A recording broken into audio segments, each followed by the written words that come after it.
Hi hello friends, this is Shirisha. Welcome to my YouTube channel learn with Shirisha. Previous వీడియోస్లో మనము CDP content క్లాసెస్ని start చేస్తున్నాం కదా. దాంట్లో మనం కాన్సెప్ట్ ఆఫ్ ఇంటెలిజెన్స్ దగ్గర ఉన్నాము. సో ఈ కాన్సెప్ట్ ఆఫ్ ఇంటెలిజెన్స్లో కూడా కొన్ని థియరీస్ ఉన్నాయి కదా. థియరీస్ ఆఫ్ ఇంటెలిజెన్స్లో భాగంగా మనం కొన్ని థియరీస్ని కంప్లీట్ చేస్తున్నాము. ఇంకా ఆ థియరీస్ కంటెంట్ క్లాసెస్ ఎవరైనా చూడకపోతే ఒకసారి డిస్క్రిప్షన్లో లింక్ ఇస్తాను, చెక్ చేయండి. ఇంకా మీ ఫ్రెండ్స్ అండ్ ఫ్యామిలీ మెంబర్స్లో ఎవరైనా టీచింగ్ ఎగ్జామ్స్కి ప్రిపేర్ అవుతుంటే మన ఛానల్లో ఉన్న వీడియో చాలా యూస్ఫుల్ అండి. పర్టికులర్గా టెట్ అండ్ డిఎస్సి వాళ్ళకి, సీటెట్ వాళ్ళకి చాలా యూస్ఫుల్ అండి. మనం టాపిక్ వైజ్ బిట్స్ కూడా కంప్లీట్ చేసి ప్రొవైడ్ చేస్తున్నాం కాబట్టి మీ ఫ్రెండ్స్ అండ్ ఫ్యామిలీ మెంబర్స్కి కూడా ఈ లింక్ని షేర్ చేయండి. Okay, let's go to the video. ఈ రోజు మనం ఈ వీడియోలో గ్రూప్ ఫ్యాక్టర్ థియరీ ఆఫ్ ఇంటెలిజెన్స్ని డిస్కస్ చేసుకుందామండి. అంటే దాని మీద కొన్ని important points already content class మనము కంప్లీట్ చేస్తున్నాము.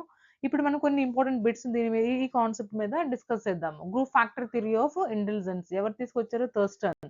Okay, let's go to the video. First question is about who proposed the group factor theory. Group factor theory ni ever propose చేశారు? ఇప్పుడే కదా మనం చెప్పుకున్నాం, L L Thurstone. So second option is correct for the question number 1B. Okay, next, group factor theory was reaction against. దేనికి against అండి ఇది? అంటే ఏ theory criticize చేసిన తర్వాత ఈ ఫ్యాక్టర్ థియరీ, ఈ గ్రూప్ ఫ్యాక్టర్ థియరీ వచ్చింది. ఫస్ట్ మనకి మోనో ఫ్యాక్టరీ, యూనిఫ్యాక్టరీ, మోనోఫ్యాక్టర్ థియరీ అని, సింగిల్ ఫ్యాక్టర్ థియరీ అని ఫస్ట్ ఆల్ఫ్రెడ్ బినెట్ తీసుకొచ్చిన థియరీలో ఓన్లీ వన్ ఫ్యాక్టర్ ఉంటుందని చెప్పుకున్నాము. నెక్స్ట్ మనకి టూ ఫ్యాక్టర్ థియరీలో స్పియర్స్మన్ యొక్క గ్రూప్ ఫ్యాక్టర్, టూ ఫ్యాక్టర్ థియరీలో మనం ఏం చెప్పుకున్నాము? టూ ఫ్యాక్టర్సే ఉంటాయి. అది జనరల్ ఫ్యాక్టర్ కావచ్చు, స్పెసిఫిక్ ఫ్యాక్టర్ అని టూ ఫ్యాక్టర్స్ ఉంటాయని చెప్పుకున్నాము. కానీ దాన్ని క్రిటిసైజ్ చేస్తూ వచ్చిన థియరీనే ఈ గ్రూప్ ఫ్యాక్టర్ థియరీ అనమాట. మల్టిపుల్ ఇంటెలిజెన్స్, మల్టిపుల్ ఉంటాయి, మల్టిపుల్ ఫ్యాక్టర్స్ ఉంటాయి, గ్రూప్ ఫ్యాక్టర్స్ ఉంటాయి ప్రతి ఒక్క ఎవ్రీ హ్యూమన్ బీయింగ్ లో అనేసి. ఓకే, దేనికి అగేన్స్ట్ అండి ఇది? Gardner's MI theory. MI theory అంటే మల్టిపుల్ ఇంటెలిజెన్స్ థియరీ అని, Spearman's two factor theory, Cattell's theory, Sternberg triarchic theory. So మనకి ఆప్షన్ బి అనేది కరెక్ట్ అనమాట. Spearman's two factor theory criticize చేసిన తర్వాత తీసుకొచ్చిన థియరీ మనకి గ్రూప్ ఫ్యాక్టర్ థియరీ అనమాట. ఓకే, దానికి అగేన్స్ట్ గా. So next question number 3. Thurston identified how many primary mental abilities, PMAs. PMAs అంటే ప్రైమరీ మెంటల్ ఎబిలిటీ అనమాట. పిఎంఏ అంటే ఎన్ని ఎన్ని ఎన్ని మెన్షన్ చేశారు అతను? థర్స్టన్ మనకి ఎన్ని ప్రైమరీ మెంటల్ ఎబిలిటీస్ తీసుకొచ్చారు? 7 అనమాట. ఈ నెంబర్ గుర్తుపెట్టుకోండి. ఆ 7 ఏంటనేది ఒకసారి మనము రివైజ్ చేసుకుందాము. First one is verbal meaning ability or verbal comprehension. Verbal meaning ability or verbal comprehension. Second one, word fluency. Third, spatial ability. Fourth one, numerical ability. And fifth one, reasoning ability. Sixth one, memory ability. And seventh one, perceptual speed ability. Okay, ఇవి మనకు గుర్తుండిపోవాలి. ఈ 7 mental abilities ఎవరు తీసుకొచ్చారండి? Thurstone అన్నమాట. Group factor థియరీలో mention చేశారు. So option B అనేది correct for the question number 3. Next question number 4. Which of the following is the primary mental ability? First దానిలో ఉన్న ప్రైమరీ మెంటల్ ఎబిలిటీ ఏమిటండి? వర్బల్ మీనింగ్ ఎబిలిటీ లేదా verbal comprehension కూడా చెప్పొచ్చు. ఇప్పుడే కదా మనం రివైజ్ చేసుకున్న దాంట్లో ఉంది ఫస్ట్ ఇదే కదా, వర్బల్ కాంప్రహెన్షన్ లేదా మనకి వర్బల్ మీనింగ్ ఎబిలిటీ. అంటే ఎన్ని వర్డ్స్ అర్థమయ్యాయి, ఆ వర్డ్ మీనింగ్స్ అర్థమవుతున్నాయా లేదా అనేది దాని గురించి డిస్కస్ చేస్తుంది అనమాట ఈ వర్బల్ కాంప్రహెన్షన్. ఏదైనా పారాగ్రాఫ్ ఇచ్చినప్పుడు కానీ, ఏదైనా స్టోరీ చెప్తున్నప్పుడు కానీ ఎన్ని వర్డ్స్ నాకు అర్థమవుతున్నాయి, ఎన్ని వర్డ్స్ అతను క్యాచ్ చేయగలుగుతున్నారు, మీనింగ్ తెలుసుకోగలుగుతున్నారు. ఓకే, అదనమాట verbal comprehension. So question number 4, option B is the correct answer. Next question number 5. Numerical ability refers to. Numerical ability అనేది దేన్ని రిఫర్ చేస్తుంది? Number ability. నంబర్ లోనే ఉంది కదా. Mathematical computation, social, artistic and spatial. Artistic అంటే art సంబంధించింది కదా. Social skills అంటే సొసైటీ, సోషల్ ఇంటరాక్షన్స్. స్పేషల్ అంటే స్పేస్ సంబంధించింది. సో మనకి mathematical computation is refer to the numerical ability. Numerical ability అనేది మనకి దేనికి రిఫర్ చేస్తుంటుందండి? Mathematical computation. So option A is the correct answer for the question number 5. Next question number 6. Spatial ability మనం చెప్పుకున్నాం just ఇప్పుడు. Spatial ability deals with దేన్ని deal చేస్తుందండి? Number calculations, understanding spatial relationships, memory skills and verbal fluency. Understanding spatial relationships అనమాట. ఏదైనా space చూసి ఈ space లో ఎంత ఎలాంటి పెద్ద ఇల్లు కట్టొచ్చు, ఎక్కడ కిచెన్, ఎక్కడ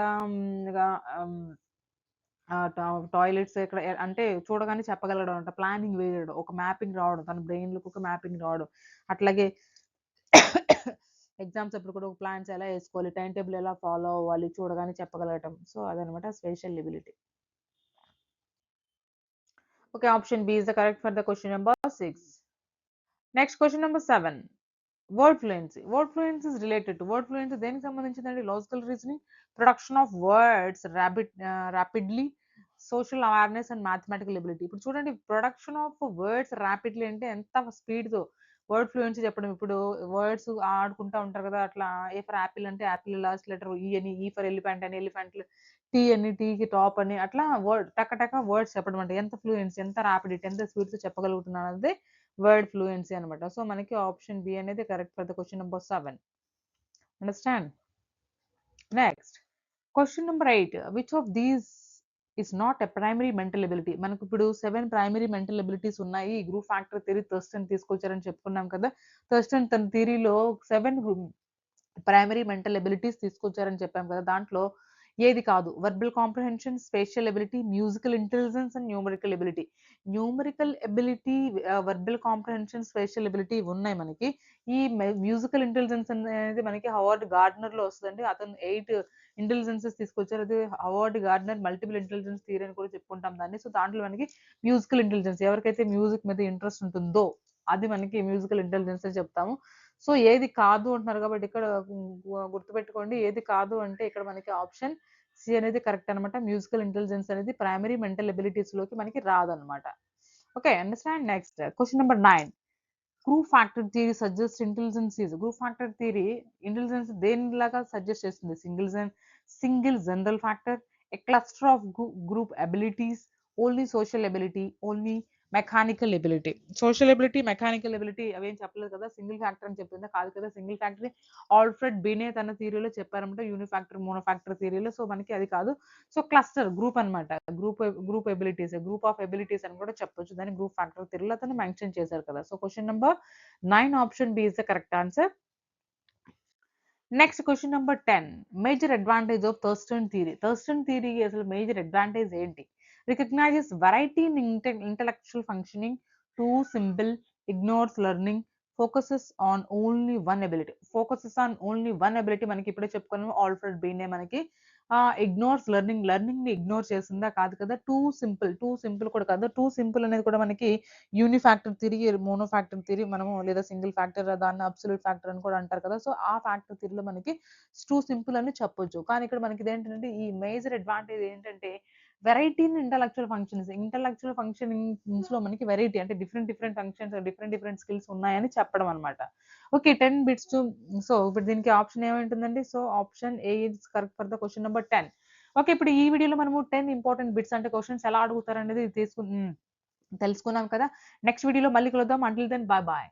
thank you for watching. Please like, share and subscribe my channel.